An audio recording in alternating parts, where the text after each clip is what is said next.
你的意思是，杀死锦玉的，在我们4人之中？嘘，这话可不当说啊！我不是卓清大剑的弟子，更不会什么虚怀功了。哎，不信，你们可以试试我。可是你的师傅并没有死，他是卓清的师弟，这么些年来，也应该悟出了什么吧？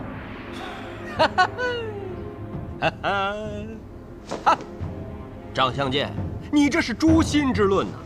那要照你这么说，全天下的人都有嫌疑了。是你还是你？住口！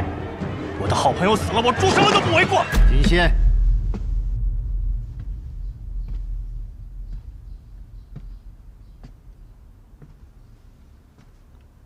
纵使太过悲伤，也不该说这样的话。是秦仙冒失了，但是秦仙的话并不收回。你说什么？白王殿下到！白王殿下。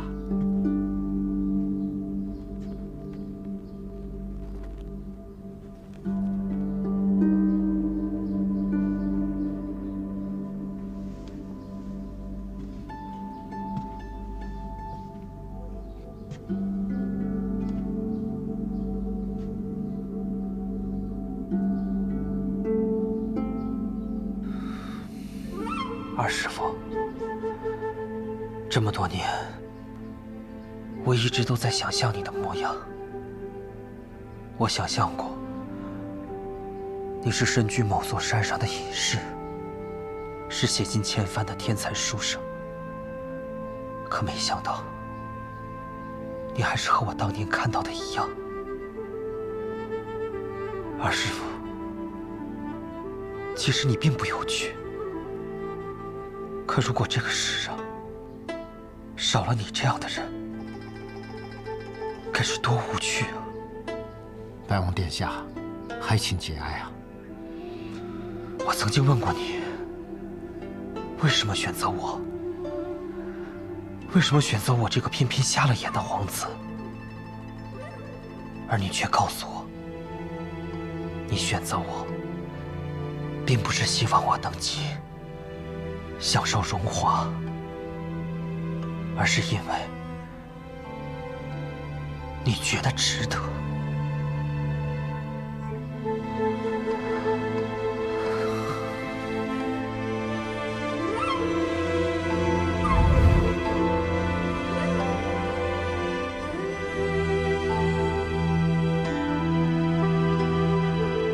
我知道二师父为何而死。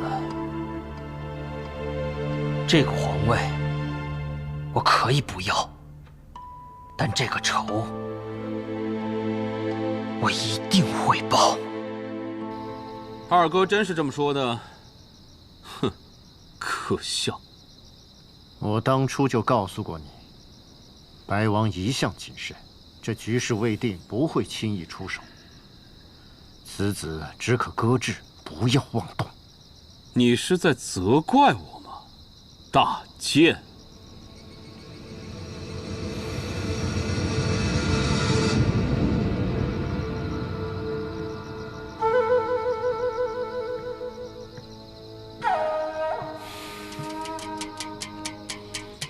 殿下，你就不后悔吗？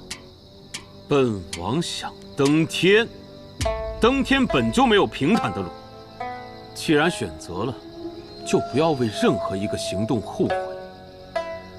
大剑还是想一想，下一步该怎么走吧。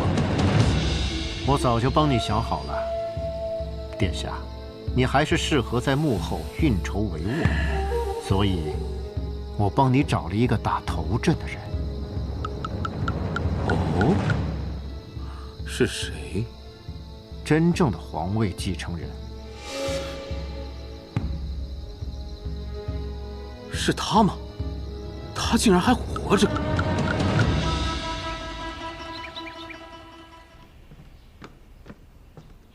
大将军，有客来访。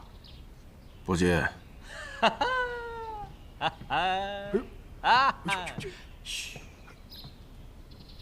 将军，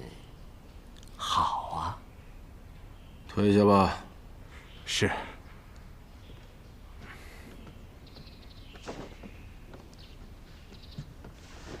大将军，冒犯了。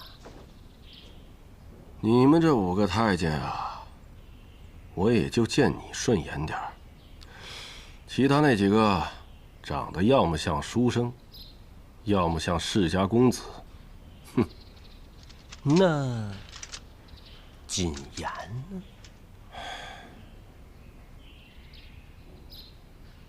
低眉顺眼，笑容谄媚，一看就是奸臣样。不过，看着就是做太监的料。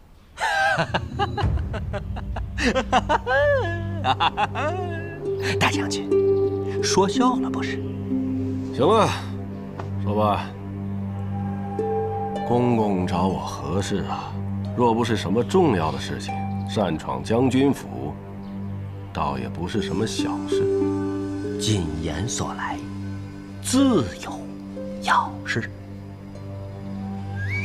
如今明德帝病重，写下新的龙凤卷轴，它自然是迟早的事。良禽择木而栖，现在天启城各派都在选择自己的良主，我来是想问问大将军的选择是？你胆子不小啊！这是公然挑起党争，是死罪。但是输了的人才会死呢。当年陛下获得地位，难道靠的不是党争吗？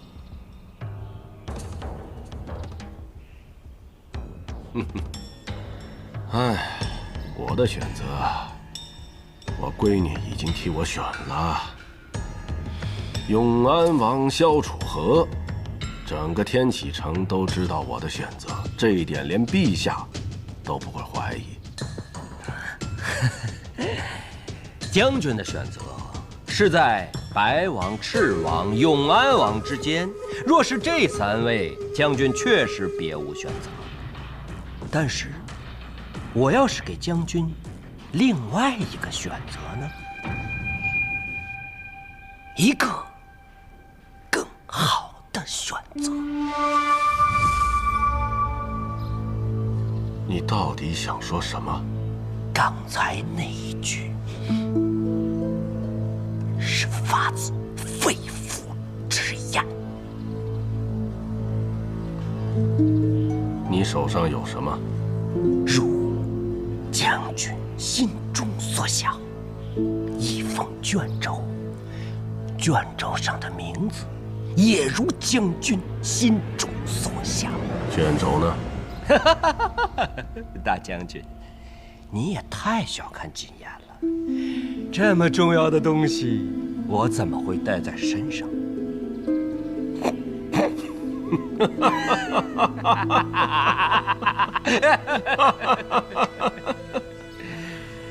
哎，这就算有卷轴，也改变不了所有啊。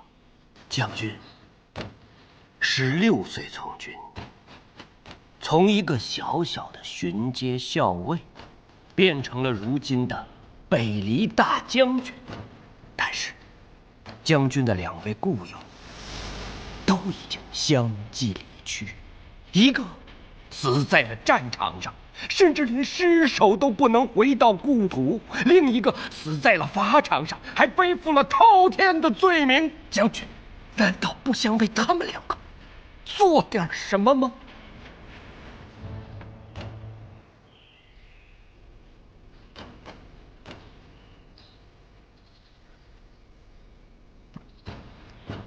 我不是一个很有耐心的人，想说什么，立刻说完。最好的选择，我已经替将军寻到了。只要将军一声令下，罢兵天启，指日可待。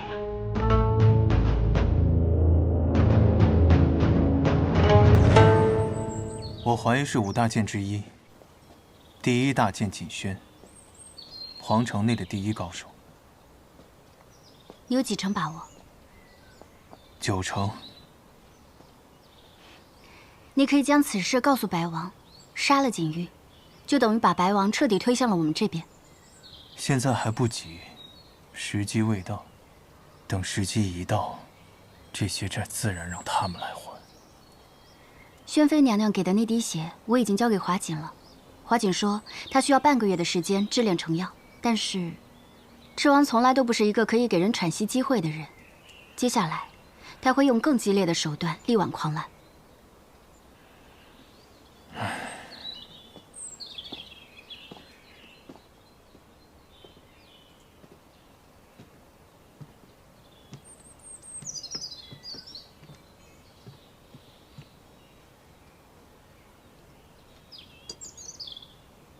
好了，我们不聊刚刚的事情了，我们聊点轻松的。乾隆好像喜欢你。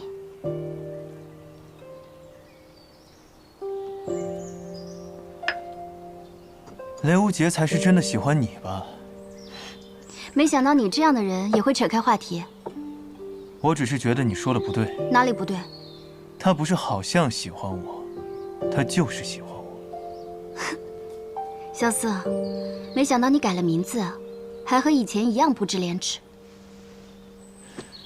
可是雷无杰好像觉得是你喜欢我，比以前还不知廉耻。若依，其实我知道你也喜欢雷无杰，从你们在百花大会上跳舞，我就知道了。我觉得雷无杰身上有一个人最原始、最纯粹的品质，那些品质我们曾经都有，但因为种种原因我们放下了，只有他还保留着。吴昕说过，他是天生玲珑心。那你呢？你喜欢千洛吗？这两者之间好像没有什么关系。如今在这天启城满城风雨的情况下，我们还有心情在这谈笑风月，传出去也不怕被人笑死。你又扯开话题。我若真是喜欢风月之人，4年前不就纳妃了？腰细娇小，肤白貌美，还有点小任性，也算是个极品了。听你这语气，还真像是醉梦楼里看花魁的登徒子。那你喜欢千洛吗？喜欢啊。我还有事，先走一步。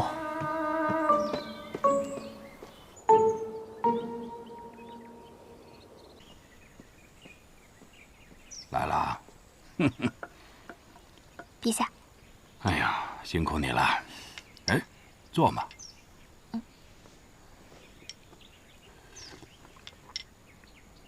小神医，我听说前些日子你染上了寒疾，现在怎么样？好些了吗？自然，区区寒疾怎么能难倒神医？你是小神医，怎么会染上寒疾呢？陛下，我晚些时候再来给你施针。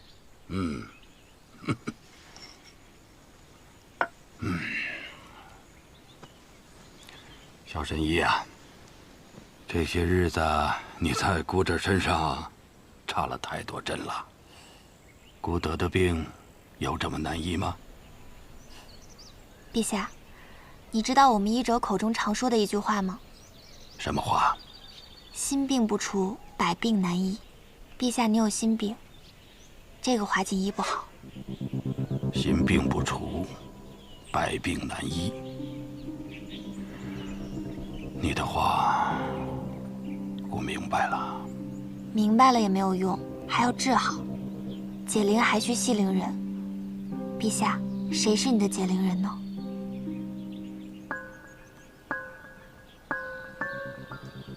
他死了。死了？死了。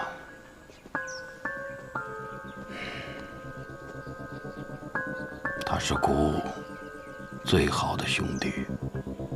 我们在很小的时候，母后就死去了。虽然我们是皇子，却没有得受过多少的宠爱，甚至就连有点权势的太监都敢欺负我们。太医，你再回去救救他好不好？殿下，不要走，不要走！弟弟在6岁的时候感染上了中风寒，医了好久也没医好，最后到了快死的时候。救救我弟弟好不好？殿下，不是微臣不救治，微臣也是无力回天，爱莫能助啊！你救救他吧！殿下，请回吧。他是在那一日死的吗？流传在外面的说法是，在那个大雪夜里，我跪在门口，苦苦地哀求那个太医2个时辰。虽然我是一个不受宠的皇子，但是这样的跪礼，对一个太医来说，不是能够承受得起的。最后，把我弟弟从鬼门关拉了回来。陛下，你是个重情义的人，但那是假的，那是故让太医对外说出去的故事。实际的情况是，那天晚上，孤跪了2个时辰，但他还是坚持要走。于是我拔出了母后留下的那柄长剑，我一剑上去。从那一刻起，我发誓，我再也不要做无人问津的皇子。我再也不要被人踩在脚底下。我要和我的弟弟登上天启的最顶端，让所有的人都不敢低头看我们。后来，我成为了皇帝，我的弟弟成了北离的大都护。莫说天启，就算北离，整个的天下都畏惧我们。可是最后，弟弟还是死了。是我杀了他，都是因为我提不起勇气，害怕失去手上那些虚妄的事物。陛下，你为何不自称孤了呢？孤？或许每次想起弟弟若风的时候，才觉得自己不是一个皇帝，而是一个哥哥。只有弟弟在的时候，哥哥才能永远的不孤单。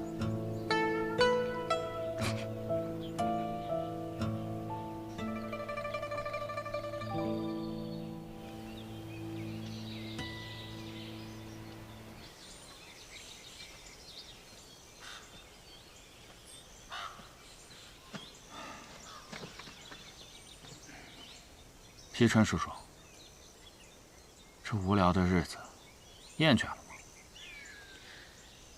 你说呢？我这刀都要锈死了。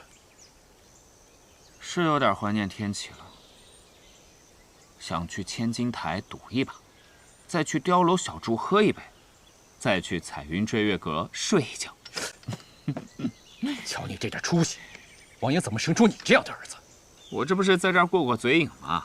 现在看来，只有萧瑟那家伙当了皇帝，才能把我们招回去了。那也未必，我们可以自己回去。据最近传来的消息，明德帝最近病重不起。病重不起，王爷有什么打算吗？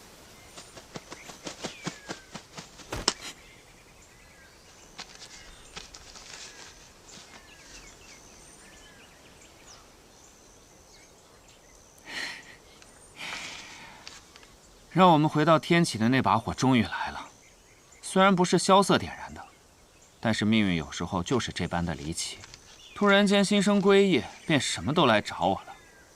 那便归吧，策马扬鞭，直逼天启。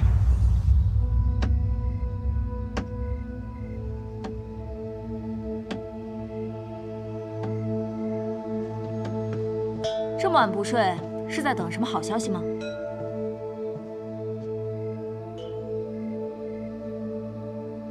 你来了就肯定没有好消息。行，你既然这么说，我现在就走，不给你添堵。开玩笑的。你的好兄弟蛰伏多年，最近似乎有些不安分了。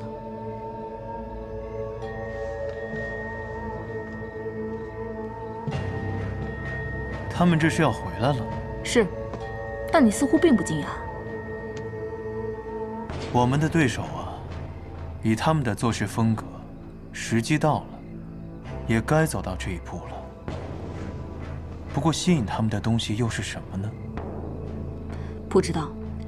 白小堂只查到，在那之前，谨言去过一次将军府，随后将军府便派出了16名密探，悄悄出城了。那应该是龙峰卷轴。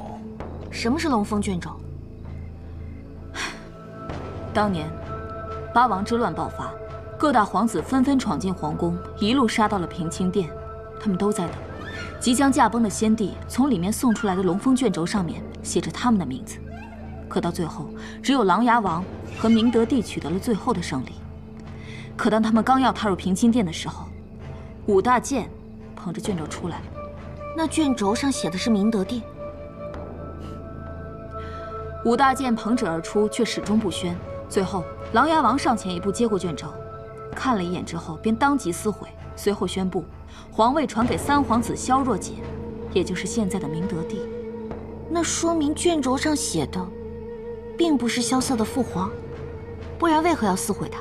是啊，可是当年负责此事的武大健都选择了保持沉默，所以也就没有人再继续追究此事。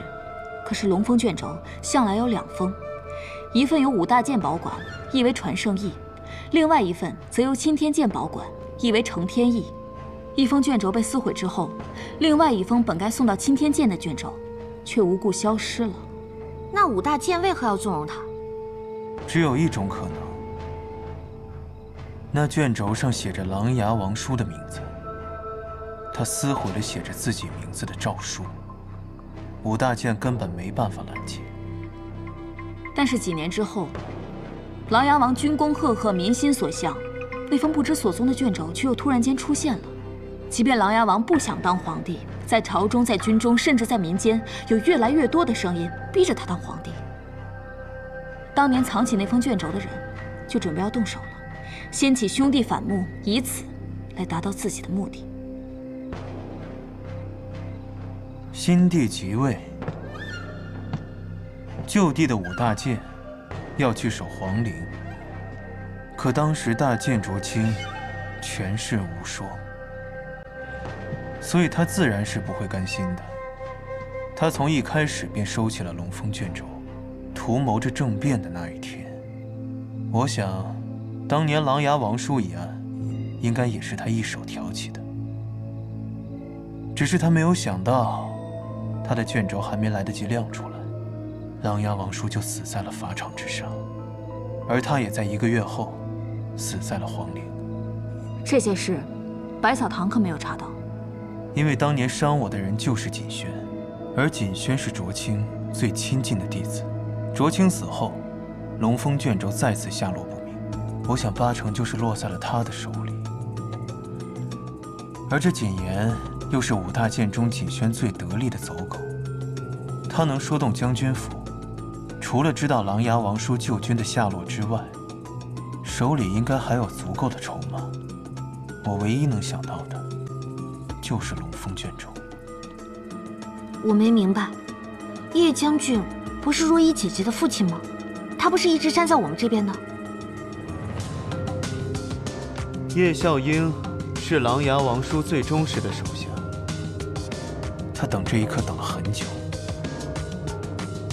只可惜我们的目标是一样的，但是选择上可能会大有不同。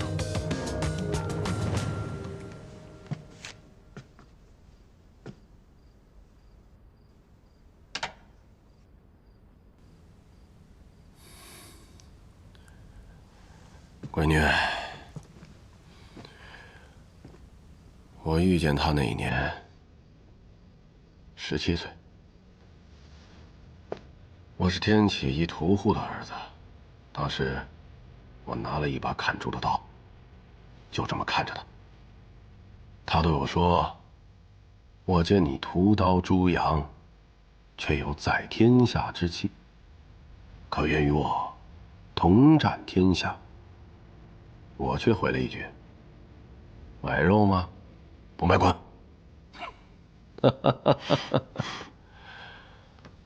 后来，我成了一名巡街校尉。再后来，我成了先锋营的副将。有一次，我们遭到了敌人的围攻，整个先锋营全军覆没，我也只留下了一口气，是他把我从尸体堆里给刨出来的。当时我就想，以后为了他，生死也情愿。这段故事，未曾听父亲提过。那都是很久之前的事了。再后来，我成了骠骑将军、上将军、大将军、先帝御赐金甲，封金甲将军之号。但是我依然愿意做一个追随在他马后的小卒。可是那天，他死了，不是死在战场上，是死在了法场上。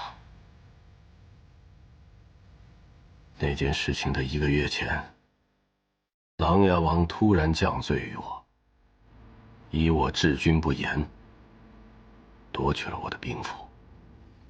我知道明德帝不杀我，那是为了防止兵变。他把位置留给我，是为了安抚我。这么多年，我也的确假装被他安抚，所以天下人知道我叶小英是为了琅琊王的死，对皇帝心生芥蒂，但是因为畏惧皇威，所以才不敢造次。这是所有人都想看到的结局。那我就做给他们看。父亲为何今夜这么多感慨？若依，今天我会派一队精兵护你出城，你先离开天启一段日子。为何？他的病情一直很糟糕，随时有生命危险。再加上，如今天启城中几位皇子争斗得又厉害，我生怕会出现一些变故。变故？父亲，你何时害怕过变故？你一直期待的不就是变故吗？我一直在帮助萧瑟，父亲你也是默许的，为何突然要送我出城？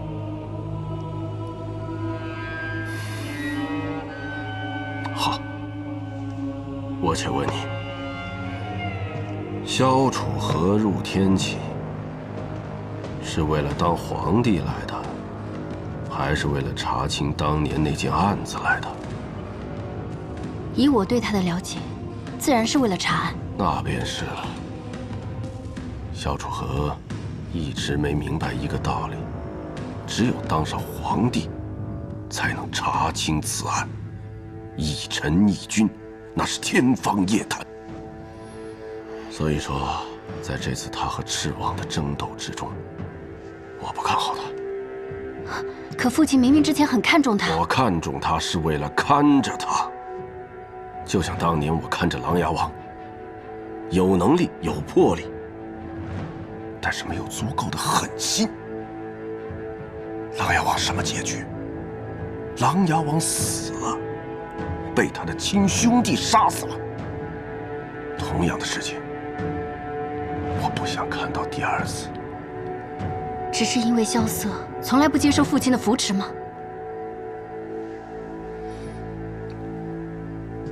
闺女，有一个道理你要明白，他毕竟是萧若锦的儿子。不管怎么样，琅琊王只是他的皇叔，他已经做得很好了，琅琊王也没看错他。但是你爹我不想再等了。我不同意父亲的看法。既然你认为一件事情是对的，那么坚持下去便是了。我知道你心中所想，你忍了很多年，忍的不过是你没有写下的那个字，而那件事本来就是错的。若依，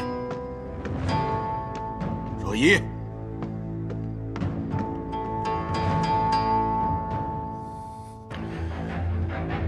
还是一帮孩子。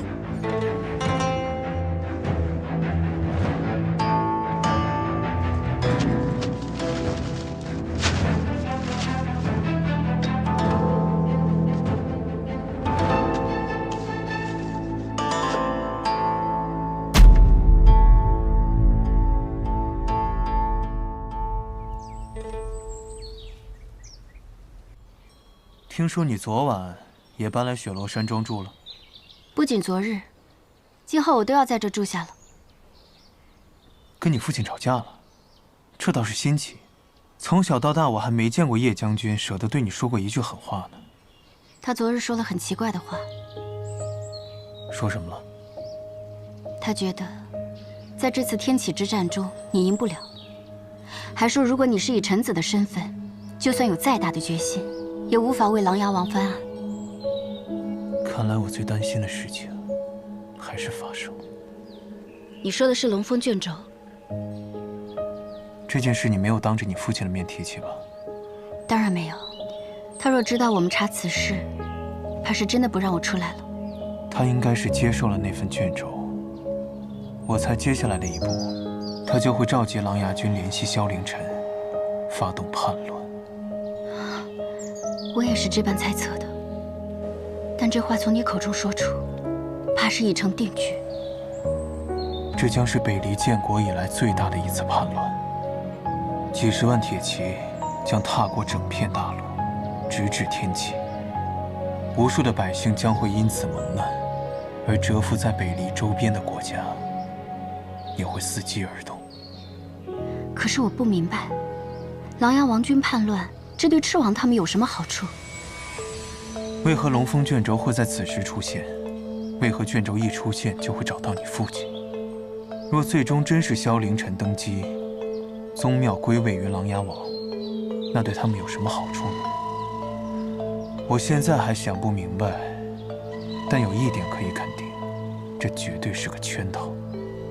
相信你父亲能想明白，但是他还会依然往里面走，因为他这个人极度自负，他对自己深信不疑，在陷入牢笼的同时，能咬死那病虎，还能全身而退，最后再把那猎人咬死。他确实一直这般自负，可是这份自负，最终会害了他，害了整个琅琊军，也会害了萧凌尘。就算最后他赢了，也会给北离重创。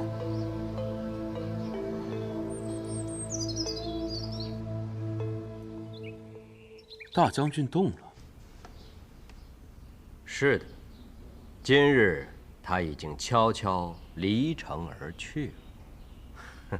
原本以为他做这个决定需要很久，或许他做这个决定已经做了4年，只等一个契机。如今契机在手，便再无犹豫。你提了什么条件？我说，想要新王继位，废除旧例，武大健不必再去守皇陵，他还得给我王侯之位。他同意了？哼，他骂我是一个奸猾小二，说还想学那前朝的9000岁，可最后他不还是同意了吗？殿下，叶孝英他不会察觉到了什么吧？别傻了，叶孝英可不是简单的武夫，他自然有所察觉，只是没有想到，在这背后操纵着这一切的人是我罢了。龙贤，去通知那2位将军，他们代替叶孝英，成为北离军魂的那一日，马上就要到了。当年圣上赶走所有的兄弟，偏偏留下我。你知是为何吗？因为皇叔是父皇一手带大的，不是其他几位皇叔能相比的。但更确切地说，是圣上觉得我不会跟他争天下。其他几位王爷啊，个个狼子野心，心怀不轨，留在天启都是大麻烦。我呢，他信我。琅琊王兄也不会，他也信他。这种信任是10几年建立起来的，并非一朝一夕。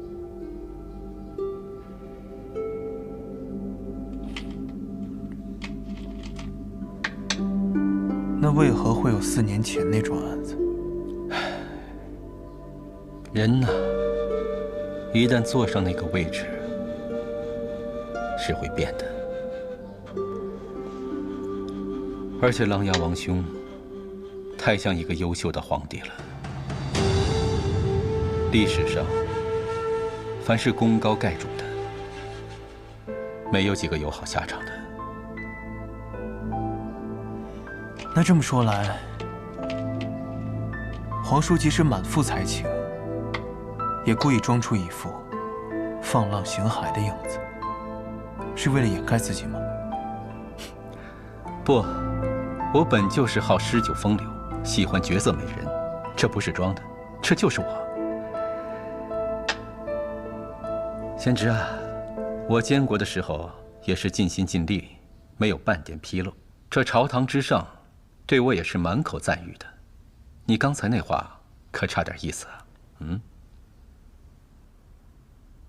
既然皇叔为国为民，那我就告诉皇叔一件事。何事？15天后，兵临城下，天启危在旦夕。这么严重吗？琅琊军。琅琊军？这世上哪儿还有琅琊军？如今叶孝英的北离中军，加上个琅琊王，就是当年的琅琊军。小色，你知不知道你在说什么？我自然知道。我说的这支军队，如果集结起来，整个王朝便会覆灭。你不像是在开玩笑。王离大军2万人，禁军3000，天启城兵8000人，再加上1300名虎贲狼，差不多有3万多人。而琅琊军有20万，兵法讲究时而为之，我们3万对20万，守城而战。到时候上下两军起兵勤王。我在回天启的路上，曾有军队试图阻拦，所以我断定背后一定有萧氏皇子。天启城有几位小王爷，外面有几位老王爷，只要姓萧，他们都有机会做皇帝。你是觉得他们另有所图？我有很多种猜想，但不到琅琊王军兵临城下的那一刻，我都无法做出决断。但是此刻我只希望皇叔能信我一次。